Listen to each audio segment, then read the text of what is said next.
The Bhagavad Gita, Chapter 18, The Yoga of Renunciation. Arjuna,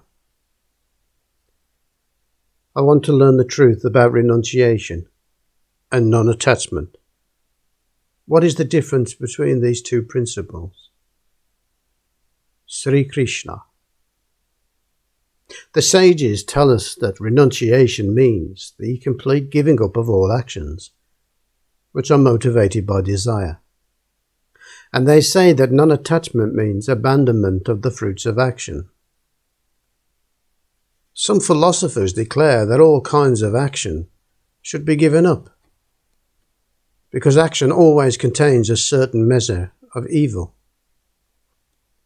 Others say that acts of sacrifice, almsgiving and austerity should not be given up. Now you shall hear the truth of this matter. Acts of sacrifice, almsgiving, austerity should not be given up. Their performance is necessary.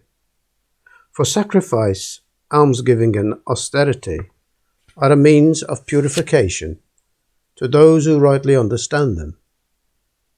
But even these acts must be performed without attachment or regard for the fruits. Such is my final and considered judgment. Renunciation is said to be of three kinds. If a man, in his ignorance, renounces those actions which the scriptures ordain, his renunciation is inspired by tamas. If he abstains from any action merely because it is disagreeable, or because he fears it, or cause him bodily pain, his renunciation is inspired by rajas. He will not obtain any spiritual benefit from such renunciation. But when a man performs an action which is sanctioned by the scriptures, and does for duty's sake only, renouncing all attachment and desire for the fruits, then his renunciation is inspired by sattva. When a man is endowed with spiritual discrimination and illumined by knowledge of the Atman, all his doubts are dispelled. He does not shrink from doing what is disagreeable to him, nor does he long to do what is agreeable. No human being can give up action altogether.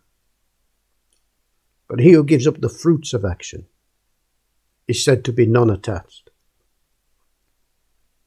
To those who have not yet renounced the ego and its desires, action bears three kinds of fruit: pleasant, unpleasant, mixture of both.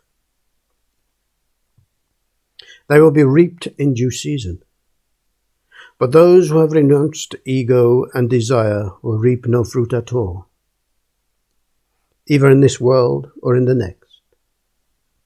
All are action as five partakers. So say the scriptures that teach us wisdom to break the bondage earned by our action. Listen and learn them. First, this body, then ego, the doer, the organ of sense, and the many motions of life in the body. Lastly, the devas, in spirit presiding. Whatever the action, excellent, evil, whether of speech, of mind, or of body, these are its causes.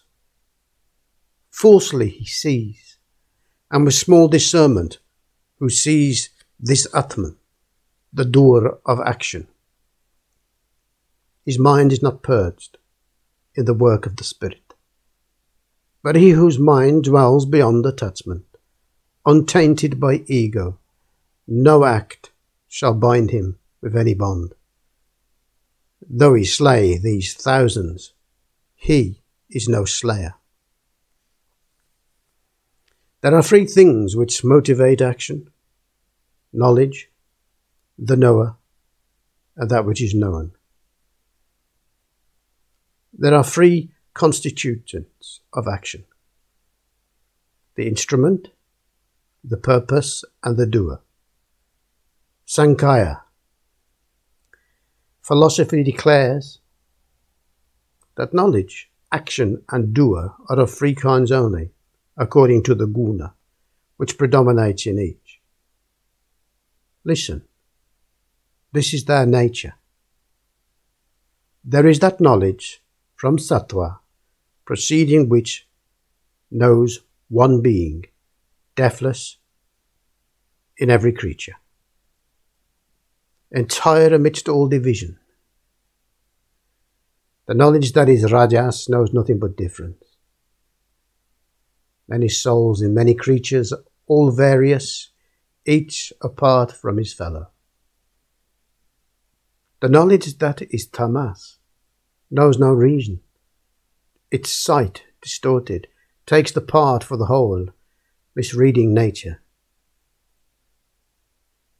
The act of sacred duty, done without attachment, not as pleasure desired, not as hated compulsion, by him who has no care for the fruit of his action. That act is sattva. The act of weary toil, done in despite of nature, under the whip of lust and the will of the ego, that act is of rajas. The act is undertaken in the hour of delusion, without count of cost, squandering strength and treasure, heedless of harm to another. By him who does not question his power to perform it. That act is of tamas. The doer, without desire, who does not boast of his deed, who is ardent, enduring, untouched by triumph, in failure, untroubled. He is a man of sattva. The doer with desire, hot for the prize of vainglory, brutal, greedy, foul, in triumph too quick to rejoice, in failure despairing. He is a man of rajas. The indifferent doer, whose heart is not in his deed, stupid and stubborn, a cheat, malicious, the idle lover of delay, easily dejected. He is a man of tamas. There are three kinds of conscience and three kinds of determination, according to the predominance of each guna. Now listen, I'll explain them fully, one by one. A man's conscience has the nature of sattva, when he can distinguish between the paths of renunciation and worldly desire. Then it knows what actions are right or wrong, what is safe, what is dangerous, what binds the embodied spirit, what sets it free. But when the conscience cannot distinguish truly between right and wrong, or know what should and what should not be done, then it has the nature of rajas. And when the conscience is too thickly wrapped in ignorance, that it mistakes wrong for right and sees everything distorted, then it has the nature of tamas. Determination inspired by sattva never wavers. It is strengthened by the practice of yoga. A man who has this kind of determination gains absolute control over his mind, vital energy, senses. Rajas, on the other hand, inspires that kind of determination with which a man follows the object of his desire, or seeks wealth, or does a duty looking for a reward and personal advantage. As for the determination inspired by tamas, it is nothing but obstinacy. Makes a man stubbornly refuse to shake off his dullness, fear, grief, low spirits or vanity. Now, Arjuna, I'll tell you about the three kinds of happiness. Who knows the Atman knows that happiness born of pure knowledge, the joy of sattva, deep is delight after strict self-schooling, sour toil at first, but at last, what sweetness, the end of sorrow. Senses also have joy in their marriage, with things of the senses, sweet at first, but at last how bitter, steeped in rajas, that pleasure is poison. Bread of tamas is brutish contentment, in stupor and sloth and obstinate error. Its end, its beginning alike are delusion. There's no creature, either on earth or among the devas in heaven, who is free from these three gunas which come forth from Prakriti. Seer and leader, provider and server, each has the duty ordained by his nature born of the gunas.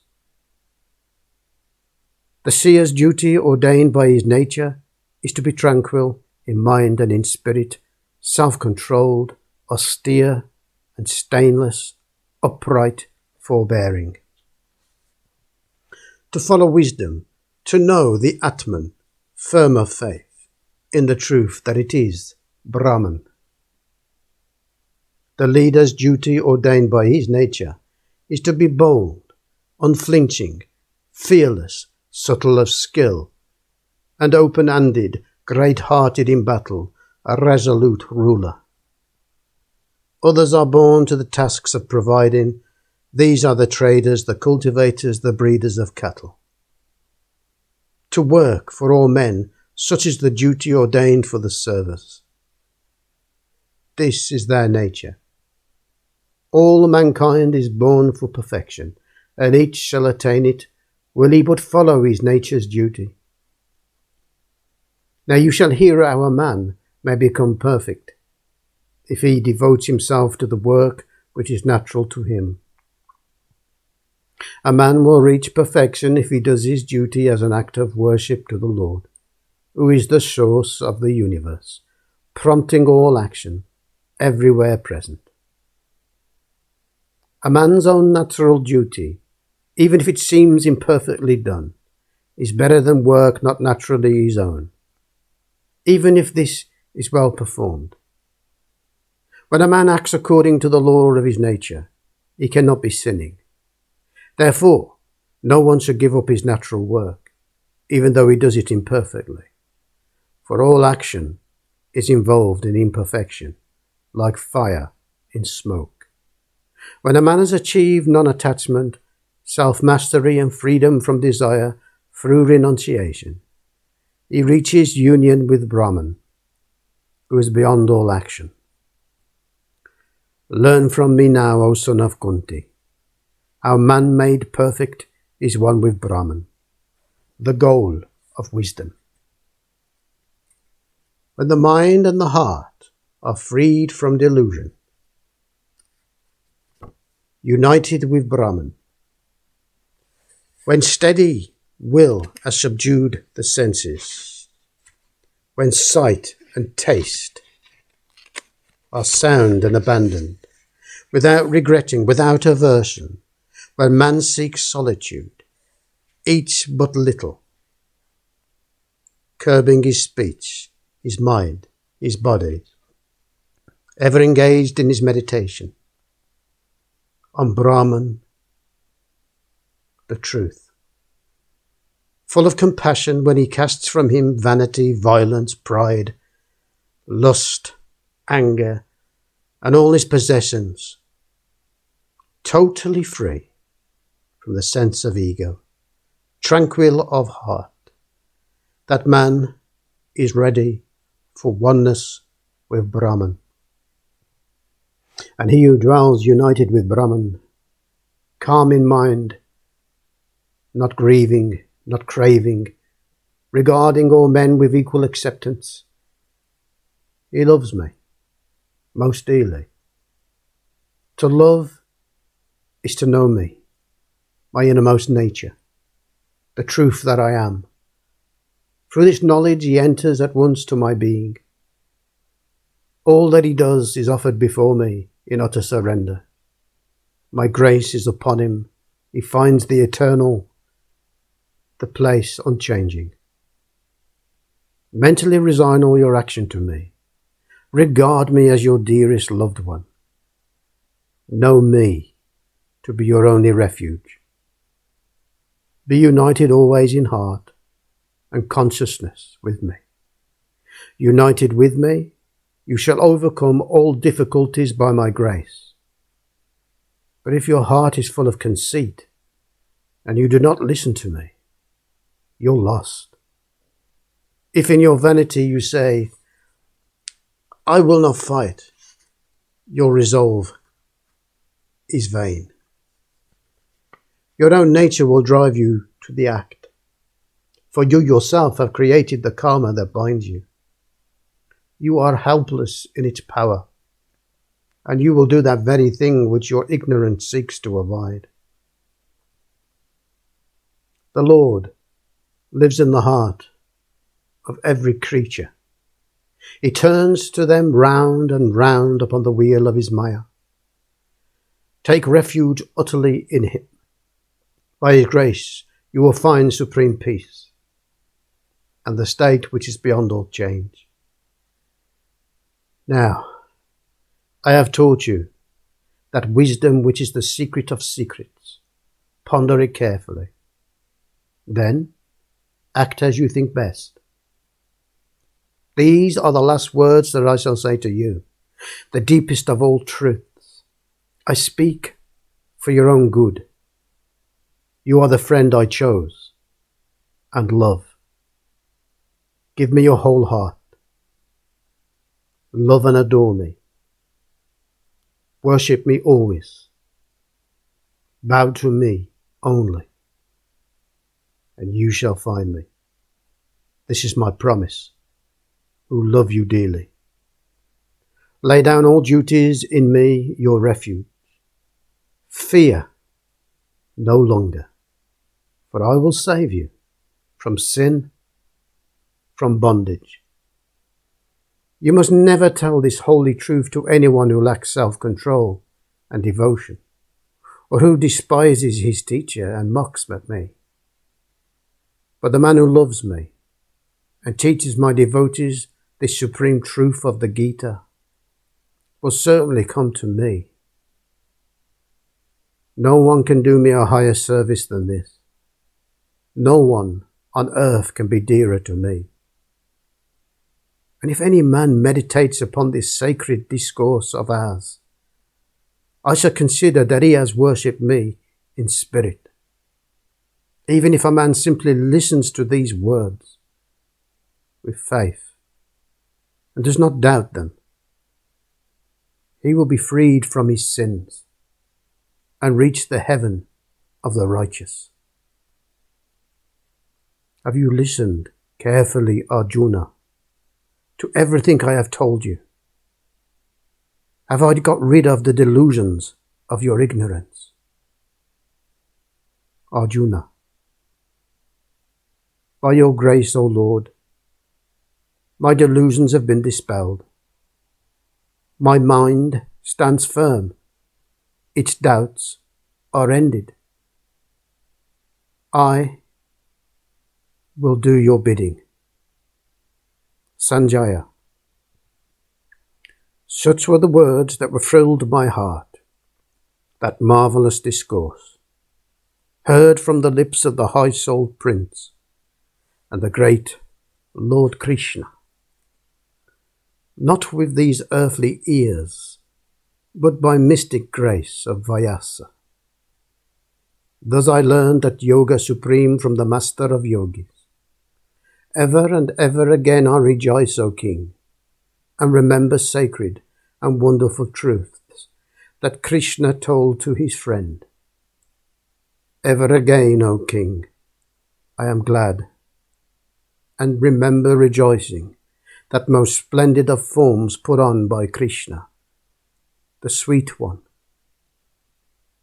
Where Lord Krishna is, and Arjuna, great among archers, there I know is goodness and peace and triumph and glory. Om.